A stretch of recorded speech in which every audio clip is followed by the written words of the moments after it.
Audrey Skoropad a toujours été végétarienne, mais depuis 1 an, elle est maintenant végétalienne.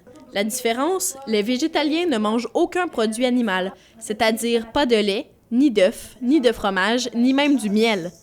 La mannequin de 19 ans ne mange que de l'alimentation vivante, c'est-à-dire beaucoup de légumes verts, des germinations, des graines, des noix, et le tout cru. Et depuis ce changement de mode de vie, Audrey se sent beaucoup plus en forme et en santé. J'ai beaucoup plus d'énergie. Tous les malaises, exemple les mal de tête fréquents, des petites grippes sans aucune raison, tu sais, des choses comme ça a disparu. La dernière fois, j'ai pris un comprimé comme un Tylenol ou un ibuprofène, une affaire comme ça. Ça fait 6 mois, là, avant que je commence à manger cru, vivant. Ici, au restaurant Le Cagibi, coin Saint-Laurent et Saint-Viateur à Montréal, on ne sert que de la nourriture végétarienne. Du déjeuner au souper, une foule de repas originaux y sont proposés. Les clients ne sont pas tous végétariens, mais ça leur permet de découvrir une nouvelle cuisine. La propriétaire, Marie-Ève Robitaille, a vu sa clientèle augmenter depuis 3 ans. Elle a l'impression que les gens sont plus soucieux de leur santé. Je pense que c'est bon pour ta santé en général. Ouais. Puis c'est contre la cruauté des animaux aussi, ce qui est important.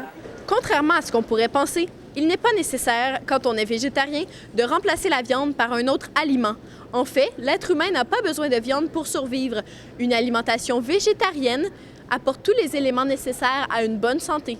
Nous, en Amérique du Nord, ici, la viande, ça fait partie de la culture, c'est le centre de l'assiette. Alors, les gens ne peuvent pas s'imaginer de vivre sans viande. Mais, dans le fond, les produits de source animale ne sont pas essentiels à la vie. Le végétarisme est de plus en plus populaire, comme on le voit ici au Salon du Livre de Montréal. Plusieurs artistes s'affirment en tant que végé, et c'est un mouvement de société auquel on assiste présentement. Avec l'obsession de la minceur et du bien-être, plusieurs se tournent vers ce mode de vie. L'animateur Joël Legendre est végétarien depuis 28 ans et il vient tout juste de publier son premier livre de recettes végétariennes. Ça lui est venu tout naturellement de devenir végétarien. J'ai été élevé sur une ferme, donc il y avait 3000 cochons, 13 000 poulets. Et on devait, nous, comme enfants de cultivateurs et de fermiers, l'été, entre autres, tuer les poulets, les éplumer, les vider, les ébouillanter pour les manger par la suite. Alors, très vite, dans mon enfance, j'ai fait le lien entre l'animal qu'on doit tuer pour le manger. Et avant de me coucher, je vais faire tremper mes graines, que ce soit pour faire un lait de noix. Être végétarien, ça amène aussi une conscience sociale qui pourrait régler bien des problèmes environnementaux. En ne mangeant pas de viande, ça contribue à réduire les gaz à effet de serre produits par la transformation industrielle des animaux, de la ferme à l'assiette. En mangeant beaucoup de légumes, ça réduit les emballages et les déchets qui polluent. Je suis green en mangeant comme ça, dans le fond, parce que j'ai pas vraiment d'emballage quand j'achète les choses. J'ai pas besoin de tuer pour manger, donc je mange aucun animal.